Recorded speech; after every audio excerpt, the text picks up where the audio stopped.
அன்புமணியே வரலைன்னா மாநில தலைவரே வராமல் இப்படி ஒரு பொதுக்குழு செயற்குழு கூட்டம் நடக்க முடியும்? ராமதாசனுடைய அதிகாரம் எங்கே பறி போயிடுச்சுன்னா வன்னிய பெருவிழாவிலே பறி போயிடுச்சு. அலுவல் ரீதியாக பரிசோதனை செஞ்சு பார்க்கலான்னு பார்த்தாரு, அதுவும் தோல்வி.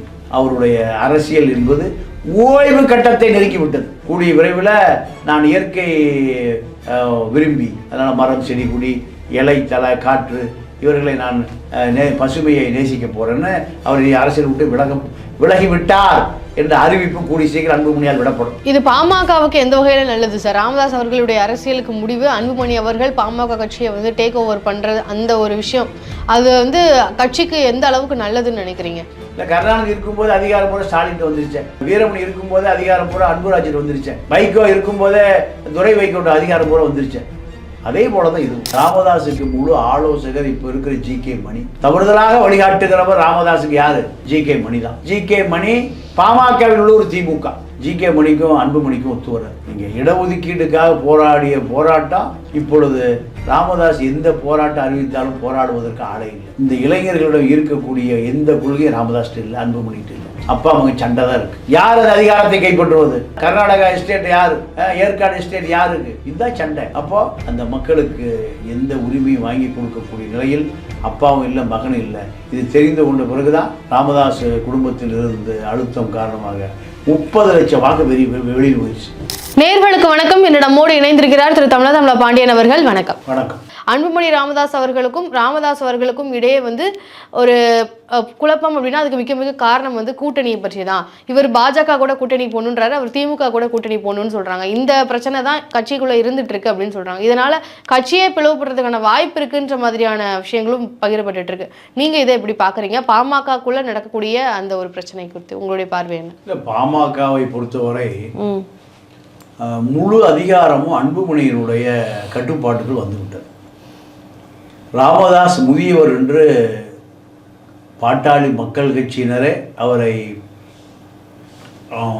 விலகி போகக்கூடிய சூழல் உருவாகிட்டது.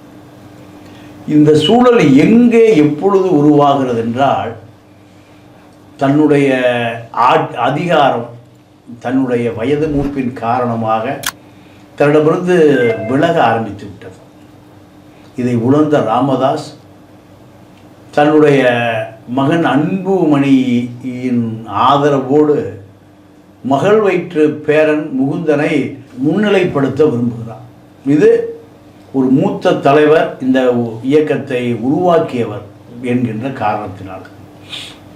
ஆனால் தன்னுடைய அதிகாரம் பகிர்ந்து கொள்ளக்கூடாது, பங்கு போடக்கூடாது. தன்னுடைய அதிகாரம் தன்னிடம் மட்டுமே இருக்க வேண்டும். ராமதாஸுக்கு வந்த நிலைமையை போல தனக்கு எதிர்காலத்தில் வந்து விடக்கூடாது. முகுந்தன் உட்பட யாரையும் அவர் அனுமதிக்க தயாராக இல்லை. அந்த பதவி கொடுக்கவே தயாராக இல்லை அவர் அன்புமணி முகுந்தனை மேடையேற்ற தயாராக இல்லை. சித்திரை முழுநிலவு வன்னிய பெருவிழாவில் அவரை தீர்மானம் வாசிக்க அனுமதிக்கலை. மேடை அமர்ந்தால் நான் இறங்கி போயிடுவேன், தீர்மானம் வாசித்தால் நான் இறங்கி போயிடுவேன், நான் கூட்டிய கூட்டத்தோடு போயிடுவேன். இந்த கூட்டம் நான் கூட்டிய கூட்டம், பல கோடி செலவு செய்தேன், மாவட்ட செயலாளருக்கு பணம் கொடுத்தேன், வண்டி வாகன வசதி அத்தனைக்கு பணம் கொடுத்தேன். நான் கூட்டிய கூட்டம் என்னோடு வந்த கூட்டம். இதுதான் அவருடைய அரசியல் அழுத்தம். கூட்டணி என்பது ஒரு பெரிய பிரச்சனையே அல்ல. அது அன்புமணியினுடைய கட்டுப்பாட்டுக்கு அந்த கூட்டணி முடிவு போயிடுச்சு. இதை தெரிந்து கொண்ட ராமதாஸ் அவர்கள் மாவட்ட செயலாளர் தலைவர்களை கூட்டி, செயற்குழு பொதுக்குழுவை கூட்டி தன்னுடைய மகனை கட்சியினுடைய தலைவராக அறிவிக்கிறார். மணியை செயல் தலைவராக விலக்கி விடுகிறார். இப்பொழுது முழு அதிகாரமும் யார்கிட்ட இருக்கும்னா, ஒரு அரசியல் அட்டவணையால் அங்கீகரிக்கப்பட்ட தேர்தல் ஆணையத்தால் அங்கீகரிக்கப்பட்ட அட்டவணைப்படி பொதுக்குழு, செயற்குழு, மாவட்ட செயலர், மாவட்ட தலைவரால் தேர்ந்தெடுக்கப்படுகிறவர் தான் மாநில தலைவர் இருக்க முடியும். அப்போ அது சட்டப்படி தேர்ந்தெடுக்கப்பட்டவர் அன்புமணி ராமதாஸ் எதை சொல்லுகிறாரோ அதுதான் கூட்டணி முடிவு. இந்த கூட்டணி முடிவு அதிமுக பிஜேபியோடு கூட்டணி முடிவு என்பதுதான் பயணம், தொடர் பயணம். ஆனால் ராமதாஸ் என்ன நினைக்கிறாரு, ஜி.கே. மணியினுடைய ஆலோசனைப்படி திமுக கூட்டணியோடு சேரணும்னு நினைக்கிறார். இந்த முடிவை அவர் அறிவித்து விடக்கூடாது என்பதற்காக என்ன பண்ணுறாரு, போய் பொதுக்குழு செயற்குழுவை கூட்டி மாநில தலைவருக்கு தான் அந்த அதிகாரம்னு அந்த அதிகாரத்தை தான் எடுத்துக்கொள்ள முயற்சி செய்கிற பொழுது ராமதாஸ் களத்தில் குதிக்கிறார். உன்னை நான் மாநில தலைவர் இருந்து நீக்கிவிட்டு நானே மாநில தலைவர் அப்படிலாம் தேர்ந்தெடுக்க முடியாது.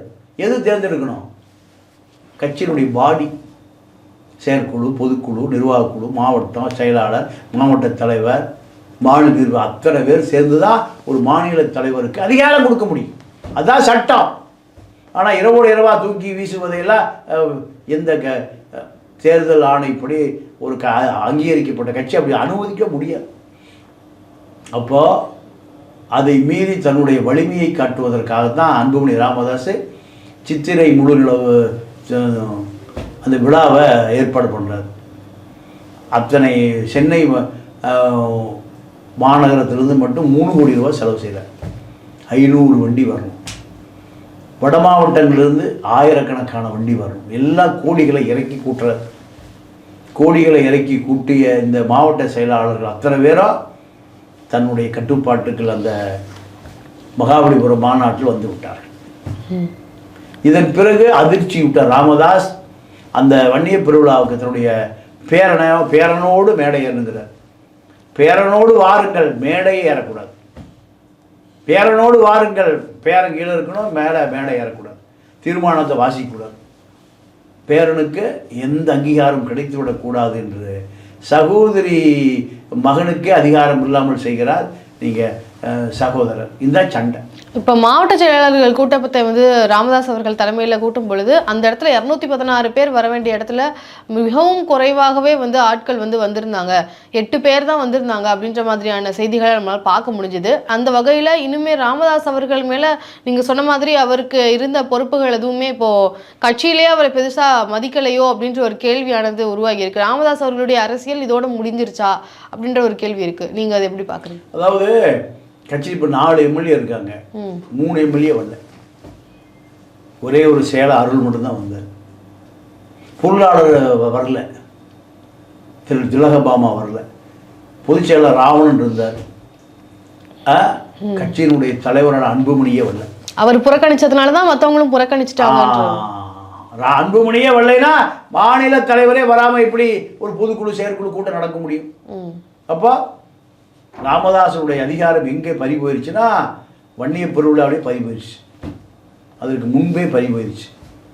அதன் பிறகு அவரை அலுவல் ரீதியாக பரிசோதனை செஞ்சு பார்க்கலான்னு பார்த்தாரு, அதுவும் தோல்வி. இப்போ அவருடைய அரசியல் என்பது ஓய்வு கட்டத்தை நெருங்கிவிட்டது.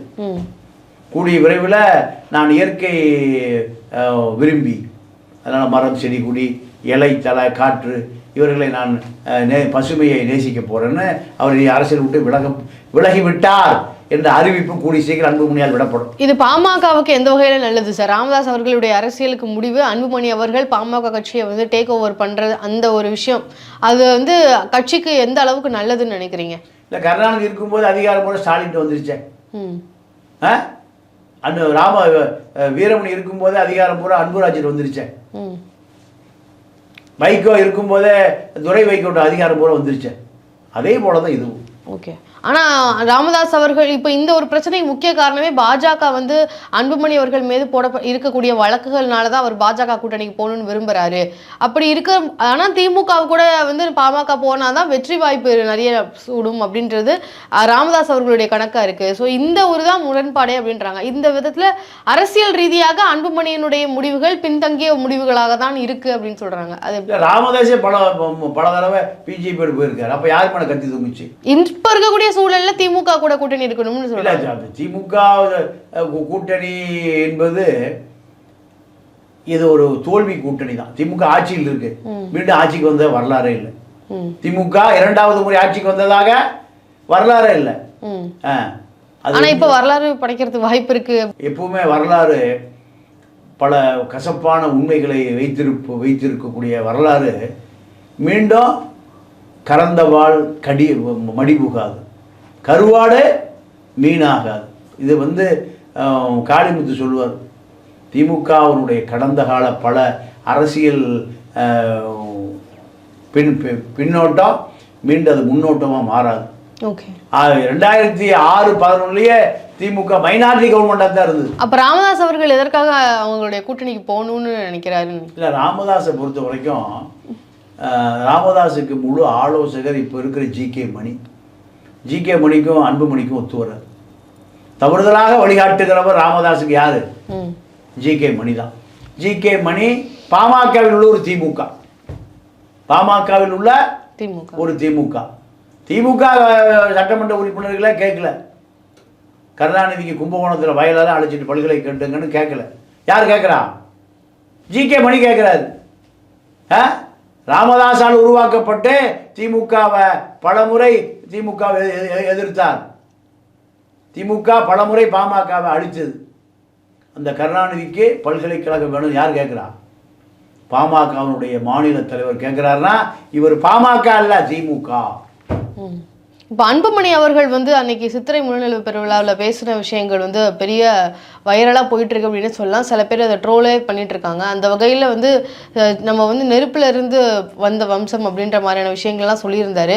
அது பெரிய கேள்வி பொருளாக மாறி இருந்தது. எதனால் அவர் இப்படி சொல்கிறாரு, சத்திரிய வம்சம் அப்படின்றதெல்லாம் பகிர்றாரு. மீண்டும் அதே மனநிலையில் கொஞ்சம் சட்டிலாக சொல்கிறாங்க அப்படின்றத சொல்கிறாங்க. நீங்கள் எப்படி இதை பார்க்குறீங்க? பாமக அரசியல் ராமதாஸ் ஒரு காலத்தில் 7%, 8%, 50 லட்சம் வாக்கில் வைத்திருந்தார். ராமதாஸுடைய கோட்டையிலே விஜயகாந்த் வந்த பிறகு ராமதாஸுடைய அரசியல் தோற்று போச்சு. அதன் பிறகு இன்னைக்கு என்ன நடந்ததுன்னா, விஜயகாந்த் இல்லை, இப்போ விஜய் வந்துட்டார். வன்னியர் கோட்டைக்குள்ளே விக்கிரவாண்டியில் தான் கூட்டம் போட்டு வன்னிய இளைஞர்களை தான் கூட்டம் சேர்த்துறார். அப்போது ராமதாஸுடைய அரசியல் முதல் அடி விஜயகாந்த்கிட்ட. விஜயகாந்த் எங்கே ஜெயிக்கிறாரு? ரிஷிவந்தியம், விருத்தாச்சலம் 2 வன்னியர் பெல்ட். 29 சட்டமன்ற உறுப்பினர்கள், எதிர்கட்சி தலைவர் எல்லாம் எப்படி கிடைச்சது? வன்னிய வாக்குகளால் கிடைச்சது. இப்போ ராமதாஸை வன்னியர்களை புறக்கணிச்சிட்டாங்க. அதன் பிறகு இப்போ அதே வாக்கு வங்கி யாருக்கு வந்திருக்கு? விஜய்க்கு வந்திருக்கு. அப்போ ராமதாஸ் வன்னியர் விட்டு அந்நியர் இல்லை. இந்த அரசியல் வன்னிய மக்களிடம் ஈடுபடவில்லை. ராமதாஸ், அன்புமணி 2 பேரும் தான் அங்கே அரசியல். இந்த அரசியல் முழுக்க சமூக ரீதியாக தோல்வியடைந்த கான்செப்ட். நீங்கள் இடஒதுக்கீட்டுக்காக போராடிய போராட்டம் இப்பொழுது ராமதாஸ் எந்த போராட்டம் அறிவித்தாலும் போராடுவதற்கு ஆளே இல்லை.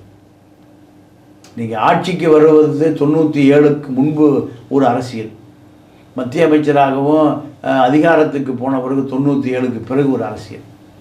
ராமதாஸ், அன்புமணி அரசியல் 2மே இப்பொழுது நீர்த்து போய்விட்டது. காரணம் விஜயகாந்தின் தோல்வி, அதுக்கு பிறகு திமுக அதிமுக தோல்வி. யாரும் பெருசா இவர்களை வாக்கு வங்கி இல்லை. ஆனா இப்போ ராமதாஸ் அவர்கள் ஒரு 50 சீட்டாவது நம்ம வாங்கணும், 40 தொகுதிகளில் கூட்டணி இல்லாமல் கூட ஜெயிக்கிற அளவுக்கு நம்ம கட்சியை பலப்படுத்தணும்ன்ற மாதிரி அன்னைக்கு கூட்டத்தில் பேசியிருந்தாரு. அதை எப்படி பாக்குறீங்க? அதனுடைய ஆசை, அது நிராசை, அது அந்த வாய்ப்பே இல்லை. ஓகே, அதெல்லாம் கடந்துதானே. இப்போ நீங்க 2016 தனிச்சு நின்று 20 லட்சம் ஓட்டு வாங்கினாங்க. 50 லட்சம் ஓட்டு, 30 லட்சம் ஓட்டு எங்க போச்சு? ராமதாஸால் காப்பாற்ற முடியவில்லை, ராமதாஸால் தடுத்து நிறுத்த முடியவில்லை, அன்புமணியால் தடுத்து நிறுத்த முடியவில்லை. அப்போ இப்போ 20-30 வயது இளைஞர்கள், இந்த இளைஞர்களிடம் இருக்கக்கூடிய எந்த கொள்கையும் ராமதாஸ்ட்டு இல்லை, அன்புமணிட்டு இல்லை. அப்பா அவங்க சண்டை தான் இருக்கு. யார் அந்த அதிகாரத்தை கைப்பற்றுவது? யார் இந்த சொத்துக்களை எல்லாம் அனுபவிப்பது? கர்நாடகா எஸ்டேட் யாரு? ஏற்காடு எஸ்டேட் யாருக்கு? இதுதான் சண்டை. அப்போது அந்த மக்களுக்கு எந்த உரிமையும் வாங்கி கொடுக்கக்கூடிய நிலையில் அப்பாவும் இல்லை, மகனும் இல்லை.